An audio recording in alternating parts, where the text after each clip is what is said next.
নারে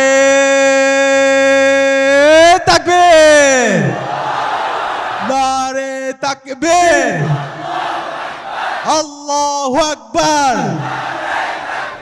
কিভাবে ফেসিবাদের বিরুদ্ধে, জালেমের বিরুদ্ধে কথা বলতে হয়, সেটা শহীদ আনাসের একটা চিঠির মধ্যে আমাদের বিশাল একটা বিপ্লবের বার্তা আছে। আজকে আমরা বিপ্লব পরবর্তী 16 মাস পার করছি। বিপ্লবের আকাঙ্ক্ষার কথাগুলো আমরা ভুলে যাচ্ছি, শহীদদের স্পিরিটের কথাগুলো ভুলে যাচ্ছি। কেন এত শহীদ জীবন দিয়েছে, এতগুলো আমাদের ভাই বোনরা জীবন দিয়েছে, সেই কথাগুলো ভুলে যাচ্ছি।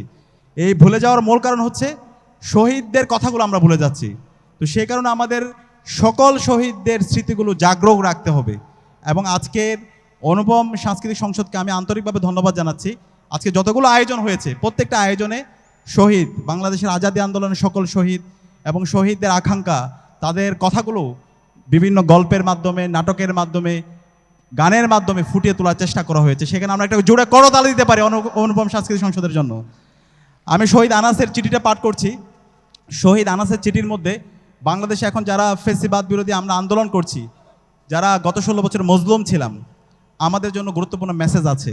আমরা যেন কেউ আবার জালেম না হয়ে উঠি। শহীদ আনাসের চিঠির মধ্যে আমাদের বার্তা দেওয়া আছে, কেউ যদি আবার জালেম হয়ে উঠতে চায়, কেউ যদি বাংলাদেশে আবার ফেসিবাদ কায়েম করতে চায়, কেউ যদি বাংলাদেশে চাঁদাবাজি, টেন্ডারবাজি, গম খুন, আয়নাগর, সেই ফেসিবাদী কাঠামোকে রেখে দিতে চায়, তাহলে বাংলাদেশে তাদের পরিণতি, ফেসিবাদের যে পরিণতি হয়েছিল তার চাইতে খারাপ পরিণতি তাদের হবে। তো শহীদ আনাস কি বলেছে, আমি অনুরোধ করব শহীদ আনাসের চিঠিগুলো আমাদের যারা ছোট ভাই বোনরা আছে, বাচ্চারা যারা আছে, স্কুল কলেজে যারা শিক্ষার্থীরা আছে, তাদের এই চিঠিটা মুখস্থ করে ফেলা দরকার। এবং অন্তর্বর্তীকালীন সরকারকে আমরা অনুরোধ করেছি শহীদ আনাসের যে চিঠি সেটা আমাদের পাঠ্যপুস্তকের মধ্যে সম্পৃক্ত করা দরকার। তো শহীদ আনাস এই এলাকার এই সন্তান, ক্লাস 10 একজন শিক্ষার্থী, একদম যখন খুনি হাসিনা এই দেশ থেকে পালাবে তার আগ মুহূর্তে চাঙ্কারপুলে শহীদ হয়েছিল। শহীদ আনাসের চিঠিটা আমি পাঠ করছি। শহীদ আনাস যে চিঠিটা লিখেছে সেটা তার মা এবং বাবার উদ্দেশ্যে। মা, আমি মিছিলে যাচ্ছি, আমি নিজেকে আর আটকিয়ে রাখতে পারলাম না। সরি আব্বুজান, তোমার কথা অমান্য করে বের হলাম। স্বার্থপরের মতো ঘরে বসে থাকতে পারলাম না। আমাদের ভাইরা কাফনের কাপড় মাথায় বেঁধে রাজপথে নেমে সংগ্রাম করছে। যদি প্রতিবন্ধী কিশোর, 7 বছর বয়স্ক এবং ল্যাংড়া মানুষ সংগ্রামে নামতে পারে, তাহলে আমি কেন বসে থাকব? একদিন তো মরতেই হবে। মৃত্যুর ভয় করে স্বার্থপরের মতো ঘরে বসে না থেকে যুদ্ধে নেমে গুলি খেয়ে বীরের মতো জীবন উৎসর্গ করে সে প্রকৃত মানুষ। আমি যদি বেঁচে না ফিরি তবে কষ্ট না পেয়ে গর্বিত হও। জীবনের প্রতিটি ভুলের জন্য ক্ষমা চাই। অসাধারণ একটি চিঠি। পুরো চিঠিটা আপনারা, আমি সবাইকে অনুরোধ করবো পড়ার জন্য। শহীদ আনাস আমাদেরকে যে বিপ্লবের আহ্বান করেছে, যে ইনসাফের কথা বলেছে, যে জুলুমতন্ত্রের বিরুদ্ধে, মাফিয়াতন্ত্রের বিরুদ্ধে কথা বলে গিয়েছে, সেই শহীদ আনাসের রেখে যাওয়া আমানত আমরা ইনশাল্লাহ এই স্বাধীন বাংলাদেশে বাস্তবায়ন করবো ইনশাল্লাহ।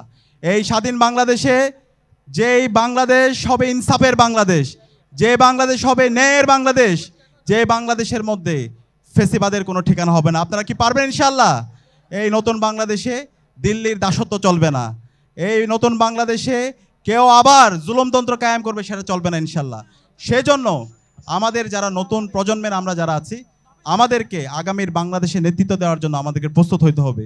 আমাদেরকে আগামীর 21 শতাব্দীর নেতৃত্ব দেওয়ার জন্য বিজ্ঞান প্রযুক্তি থেকে শুরু করে শিল্প, সাহিত্য, সংস্কৃতি সব দিক দিয়ে আমাদেরকে নেতৃত্ব দিতে হবে।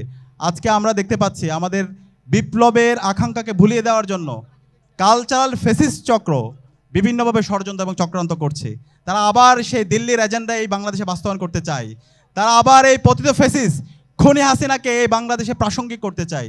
আমরা হুঁশিয়ার করছি, এই স্বাধীন বাংলাদেশে খুনি হাসিনার আর কোনো ঠিকানা হবে না। এই স্বাধীন বাংলাদেশে দিল্লির দালালদের আর কোনো ঠিকানা হবে না। এই স্বাধীন বাংলাদেশে রাজনীতি করবে বাংলাদেশপন্থী যারা আছে তারাই। অনুপম অনুপম অনুপম বাংলাদেশ, অনুপম অনুপম অনুপম বাংলাদেশ, অনুপম অনুপম অনুপম বাংলাদেশ।